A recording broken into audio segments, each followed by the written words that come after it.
In this video tutorial, we're going to be discussing belts and pulleys, and we're going to look at two different types of belt in particular. We're going to look at flat belts and we're going to look at V-belts. Now we're going to work on a similar scenario for each of these belts, and in the left-hand corner we can see some data relating to our belt and pulley. First of all, our pulley has a diameter of 320 millimeters. The initial tension in the belt F is 945 newtons, and we'll come back to that again in a moment. The angular velocity of the pulley is 1620 RPM, and the lap angle theta is 192 degrees. We have a coefficient of friction between the belt and the pulley of 0.25, and we have another variable listed there in blue, which is called the included angle. Now, the included angle is only going to apply to our V-belt, and we'll come back onto that in a moment. In the top right-hand corner, we have some equations that apply to both our flat belt and our V-belt. First of all, the tensions F1 plus F2 equals 2 times the initial tension. So let's look at that in the context of our diagram. Before this pulley starts to rotate, we're going to place this belt under a tension. So if we disregard F1 and F2 for the moment, when we place this belt under an initial tension, we're going to have a force F here, and that force F must be matched by this force F here. Essentially, when the pulley is stationary, the tension in both sides of that cable are going to be the same. However, when that pulley starts to rotate, those force values are going to change. So if we imagine our pulley rotating in the anti-clockwise direction, then the tension F1 is going to increase. It's going to be greater than the original tension F. What we're doing is we're dragging the belt and we're causing that tension F1 to increase. But conversely, what we're going to be doing is we're going to be creating slack in the other side of the belt. Therefore, F2 is going to be smaller than F. The combined tension in the belt, F1 plus F2, is therefore going to be 2 times the initial tension F. We're not adding any new tension to that belt. All we're doing is we're creating a tight side here and a slack side here. The sum of F1 plus F2 is still going to equal 2F, as indicated by our first equation here. Now, as I mentioned before, that's independent of whether we have a flat belt or a V-belt. The other formula that we have relates to the power. The power being transmitted by this belt and pulley system is going to be pi nd times the difference in F1 minus F2. N is the rotational speed, d is the diameter in meters, and F1 and F2 are the tight side and slack side tensions. So the greater the difference between F1 and F2, the greater the power that we're able to transmit. In this scenario, we know the initial tension F, as it's given as 945 newtons, but what we don't yet know is F1 minus F2. So before we can calculate the power that's being transmitted, we first need to calculate our values of F1 and F2. We have one equation, F1 plus F2 equals 2F, but we actually have two unknowns. F1 and F2 are both unknowns in that equation. So let's consider the two equations that are directly underneath our power equation. For a flat belt, we're told that the force ratio F1 over F2 equals e to the power mu theta. Now, what this force ratio represents is the force ratio just before the belt slips on the pulley. So in effect, it's the maximum difference between F1 and F2. If the belt slips, then we're going to lose power, so we need to ride on that limit just before the belt slips. Now we have a similar equation for a V-belt. For the V-belt, the force ratio F1 over F2 is e to the power mu theta over sine beta. Well, you can see that both of these equations include our coefficient of friction mu, and both include our lap angle theta, which we can see is the lap between the belt and the pulley on our diagram. But for the V-belt, we also have a variable beta, which is the included angle. If we were to look at our flat belt from this direction here, indicated on the diagram, then what we would see is the profile of the pulley and the flat belt here in contact with the profile of the pulley. However, if we was to view the belt and pulley for a V belt, then we would see something slightly different. What we would see is the profile of the pulley, but this time there would be a groove to accommodate our V belt. Our V belt would then sit inside the groove. Now this included angle beta is represented by this angle here, the included angle of the belt. So the first thing that we're going to do, both for the flat belt and V belt, is calculate our force ratio. And that's going to give us a second equation that we can use in conjunction with the equation at the top there. And then we have two equations with two unknowns. We can find F1 and F2 and we can calculate the power. We're then going to repeat that for our V belt. We're going to determine the ratio F1 over F2, giving us two equations with two unknowns. We can calculate F1 and F2 again, and hence we can calculate the maximum power that can be transmitted when using the V belt. Okay, so for our flat belt, we have a force ratio F1 over F2 equal to E to the power mu theta. Therefore, F1 over F2 equals E to the power mu, well mu is 0.25, and theta is 192 degrees. However, we need to convert from degrees to radians. Now hopefully you recall there's 2 pi radians in one revolution, and there's also 360 degrees. So the conversion factor that we use to get from degrees to radians is times 2 pi over 360. Both of those values there, 2 pi and 360, represent one revolution. Okay, so running that through the calculator gives us a force ratio, F1 over F2, equal to 2.311.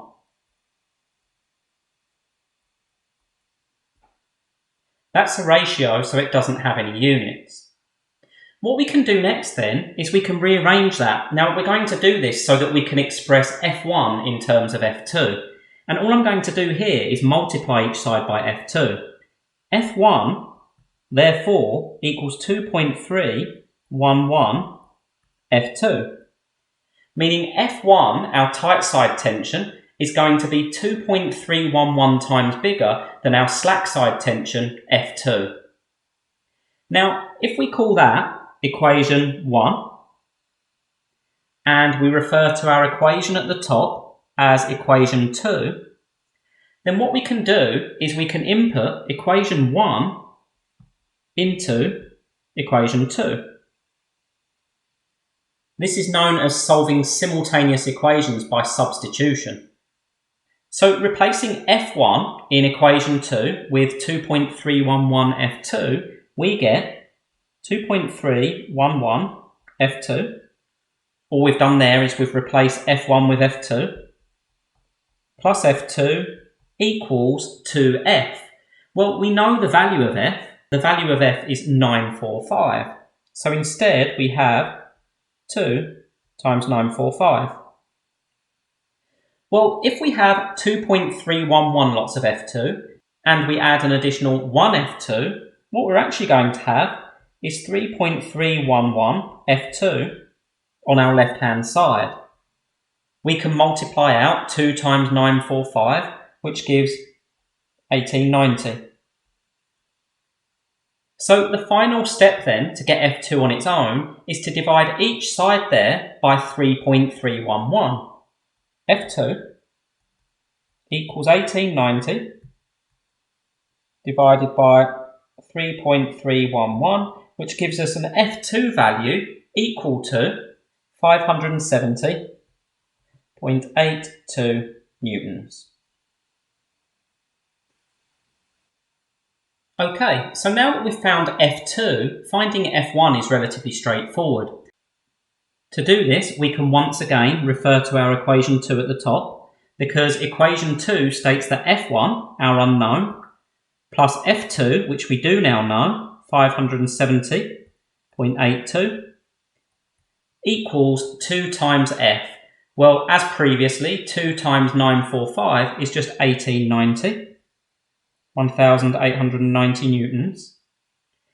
And therefore, subtracting 570.82 from each side, we get our new F1 value, which is the tight side tension, equal to 1319.18 newtons.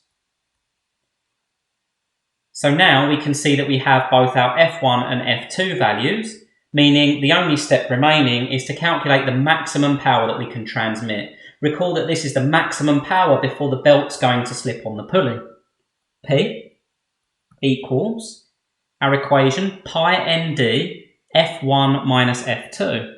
Well, pi is just a constant. N we have as 1620 RPM.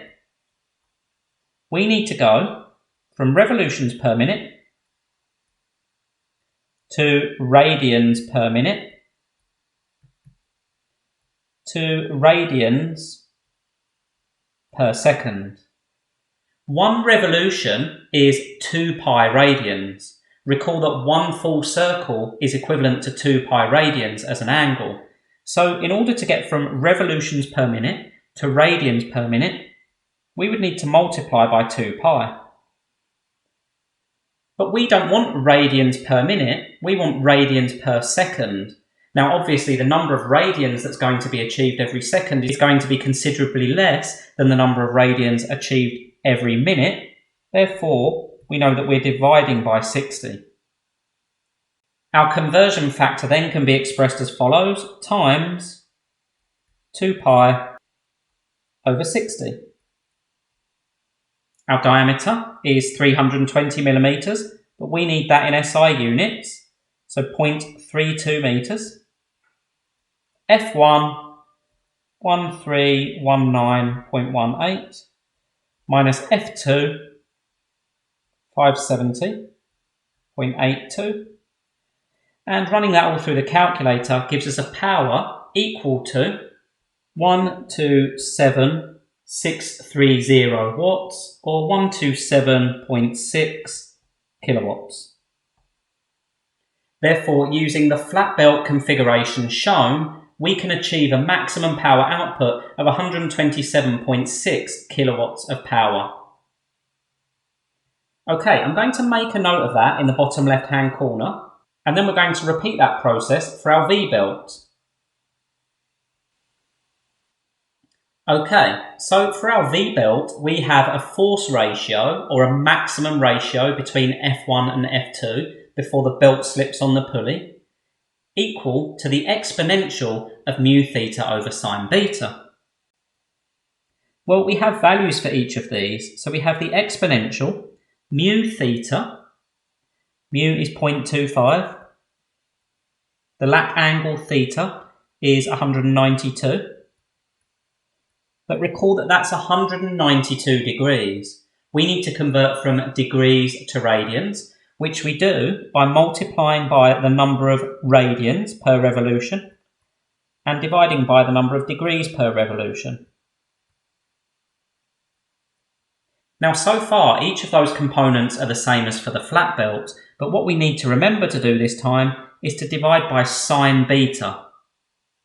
Now, with this value sine beta, we can convert this to radians if we use our calculators in radians mode, or we can leave it in degrees, providing we remember to put our calculators into degrees mode. What our calculator is going to do then is going to find the sine of the included angle, and whether we work in degrees or radians, providing we're consistent, the sine of beta is going to be exactly the same. I welcome you to try that if you wish, but for now, I'm going to put sine of 72 degrees, and in doing so, I'm going to remember to put my calculator into degrees mode. The important thing to remember here is that all of that bracket, or all of that fraction, is in the power for the exponential. Now, running that through the calculator then gives us a force ratio, F1 over F2, equal to 2.413, What this means then is we can achieve a slightly higher force ratio F1 over F2 using the V-belt. Here we have 2.413. When we used the flat belt, we had 2.311. So in this case, the difference between F1 and F2 is going to be greater, and as we'll see, that's also going to result in a greater power that can be transmitted. But following this through then, now we want to create an equation which expresses F1 in terms of F2. If we take our equation and we multiply each side by F2, then we're going to get the following. F1 equals 2.413 F2. Let's call that equation 3, as we already had an equation 1 and we've already got an equation 2. So referring back to our equation 2 at the top of the page, equation 2 states that F1 plus F2 equals 2 times the initial tension. What we can do then is we can replace F1 with 2.413 F2. We get 2.413 F2. Now to that we're adding F2, and that equals 2 times the initial tension F of 945. If we have 2.413 lots of F2, and to that we're adding another 1 lot of F2, see F2 in effect is just 1 lot of F2. So adding those together actually gives us 3.413 lots of F2. Our right hand side, 2 times 945, once again is just 1890. So we know when we divide each side by 3.413, F2 is just 1890 divided by 3.413. And running that through the calculator gives us an F2 value equal to 553.77 newtons. So once again, we're going to make a note of our F2 value. We're then going to calculate F1 using our equation at the top, and then we can calculate the maximum power that can be transmitted using the V-belt. Okay, so now we have our F2 value, we can go ahead and calculate our F1 value. We have the equation at the top, equation 2, which states that F1 plus F2 equals 2 times the initial tension. Well, F1 we're trying to find, but F2 we now know, 553.77, and our initial tension we know is 945. Therefore, F1 is going to be the right side there multiplied out, 1890, minus the 553.77, giving us an F1 value equal to 1336.23. Now once again that's newtons. Okay, so now we have our F2 value, 553.77. We have our F1 value, 1336.23, and so we can finish now by calculating the maximum power that can be transmitted. Maximum power is pi times n. Recall that n needs to be converted to radians per second.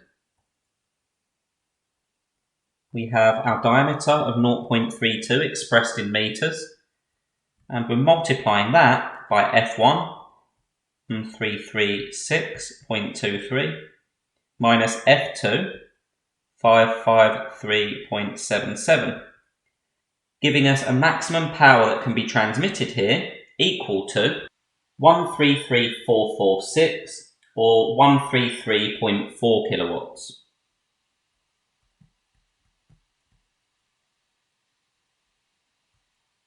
Okay, so what we can see here is that when we have a flat belt and when we have a V-belt, we're actually able to transmit more power using the V-belt. When we used the flat belt, we was able to transmit a maximum power of 127.6 kilowatts. And now using our V-belt with an included angle of 72 degrees, we're able to transmit a maximum power of 133.4 kilowatts. Note that all of our other variables here are remaining the same. The only parameter we've changed is that we've substituted the flat belt with a V belt of an included angle 72 degrees. Now in the next video we're going to reverse this process, so we're going to specify a desired power output, and from there we're going to work backwards in order to work out the initial tension requirement F in order to achieve the desired power output.